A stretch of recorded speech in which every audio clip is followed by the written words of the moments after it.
Twelfth class की physics के chapter number first के न्यूमेरिकल हम फिलहाल कंप्लीट कर रहे हैं और प्लेलिस्ट उसकी बनी हुई है। वहां से देखने पर पता चल रहा है कि आप सभी क्वेश्चनों को हल कर रहे हैं और कंप्लीट कर रहे हैं अपने न्यूमेरिकल। तो इस सीरीज में एक और क्वेश्चन आज हम ऐड करने वाले हैं और वो होगा हमारे पास में क्वेश्चन नंबर 20 यानी एक्सरसाइज 1.20 आज हम कंप्लीट करने वाले हैं। फिर भी यदि किसी क्वेश्चन में आपको कोई समस्या हो, कोई डाउट आपका है तो आप कमेंट्स में बता सकते हैं। उसके लिए एक नया वीडियो आपका बना दिया जाएगा। देखते हैं क्वेश्चन नंबर 20 ट्वेल्थ क्लास की फिजिक्स के चैप्टर नंबर फर्स्ट का। क्वेश्चन नंबर 20 में हमें यहां पर दिया गया है कि एक बिंदु आवेश के कारण, और जहां बिंदु आवेश है उसको केंद्र मानकर एक 10 सेंटीमीटर त्रिज्या का गाउसीय पृष्ठ की कल्पना की गई है या बनाया गया है। कहने का मतलब है कि हमारे पास में एक गोलीय गाउसीय पृष्ठ बना है और उसकी जो त्रिज्या है वो 10 सेंटीमीटर है और वो जो आवेश है वो इसके केंद्र पर ही है। मान लीजिए आवेश का मान है Q, वो यहां पर है। त्रिज्या जो है यहां पर बोला गया है 10 सेंटीमीटर की है, R बराबर 10 सेंटीमीटर। तो यहां पर यह बताया गया है कि इस गाउसीय पृष्ठ से संबद्ध वैद्युत फ्लक्स का जो मान है वो हमें यहां पर दिया गया है। तो हमें यहां पर दे रखा है एक तो गाउसीय पृष्ठ की त्रिज्या, गाउसीय पृष्ठ की त्रिज्या हमें दे रखी है R बराबर 10 सेंटीमीटर और इस गाउसीय पृष्ठ से संबद्ध वैद्युत फ्लक्स का मान हमें दे रखा है। वैद्युत फ्लक्स भी हमें यहां पर दिया गया है, फाई बराबर दे रखा है -1.0 इंटू 10⁻³ न्यूटन प्रति कूलम मीटर स्क्वायर। माइनस में फाई का मान है, इसका मतलब इसके अंदर फ्लक्स प्रवेश कर रहा है, यानी प्रवेशित फ्लक्स का मान हमें दे रखा है। तो यहां पर दो क्वेश्चन बनाए गए हैं।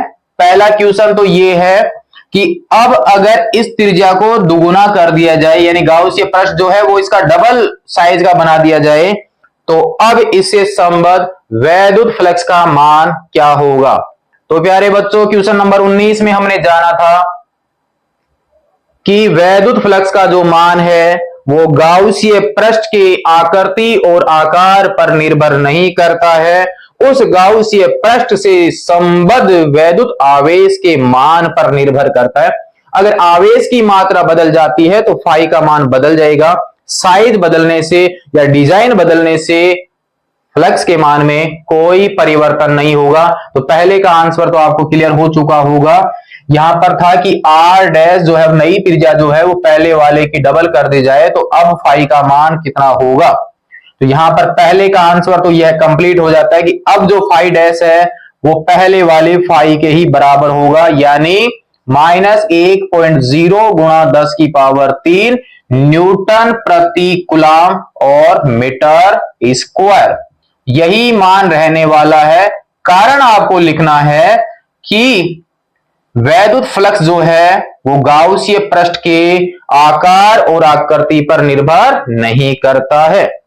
सेकंड हमें क्या पूछा है कि इस गाउसीय पृष्ठ के केंद्र पर जो बिंदु आवेश था उस आवेश का मान कितना है, ये हमें यहां पर पूछा गया है सेकंड क्वेश्चन में।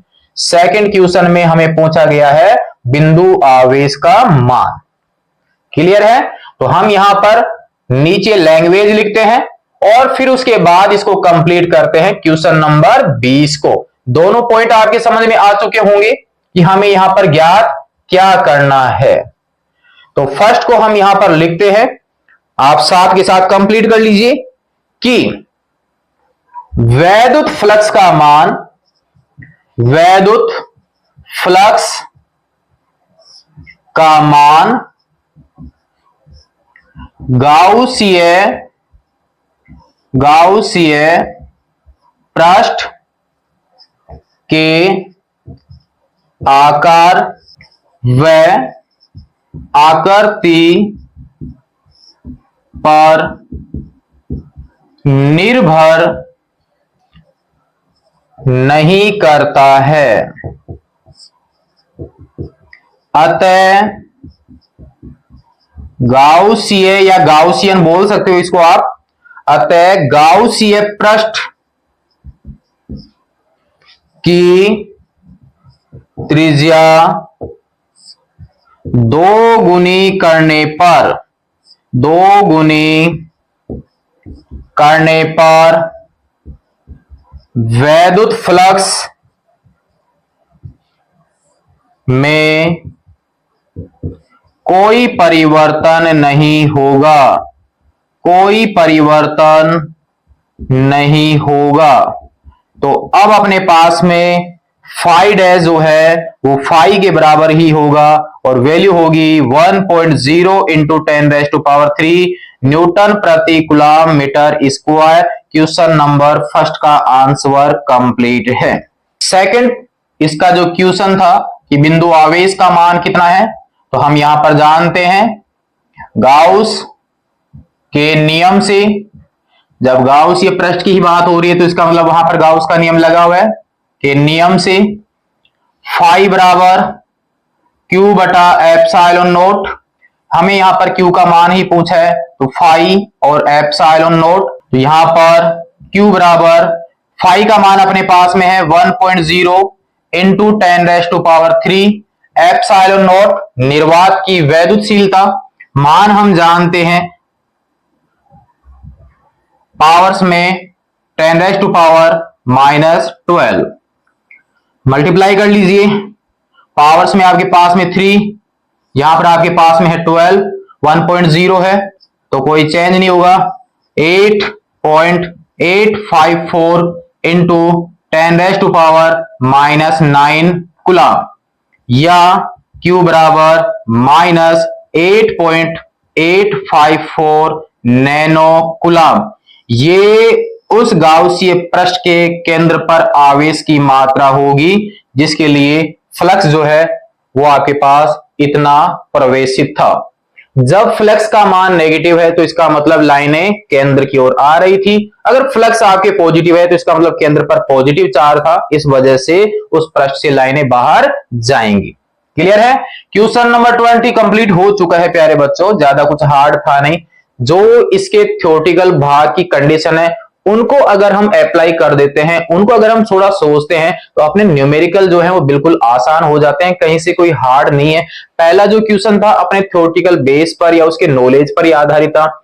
वहां पर हमें फोकस करना था कि फाई का मान किस किस पे निर्भर होता है, किस पर नहीं होता है। काफी सारी कंडीशन वहां पर लिखी हुई होती हैं। पूरे गाउस के नियम में क्या क्या कंडीशन है, जैसे कूलॉम के नियम से रिलेटेड खूब सारी कंडीशन हमने जानी थी। वैद्युत क्षेत्र के बारे में काफी सारे रिसर्च हमने किए हैं। वैद्युत क्षेत्र रेखाओं के बारे में खूब सारा वर्णन हमने कंप्लीट किया है। तो थ्योरेटिकल पार्ट अगर अपना मजबूत है ना तो न्यूमेरिकल तो उस थ्योरेटिकल पार्ट की मजबूती से कंप्लीट हो जाते हैं। नोट कर लीजिए क्वेश्चन नंबर 20 को। बार बार यही कहना है कि अगर आपके कंप्लीट हो रहा है तो अपने साथियों को जोड़िए, उनके भी न्यूमेरिकल आसान हो सके, इसलिए आप उनको जरूर से जोड़िए। नेक्स्ट भाग में हम देखेंगे इसका क्वेश्चन नंबर 21। तब तक के लिए धन्यवाद।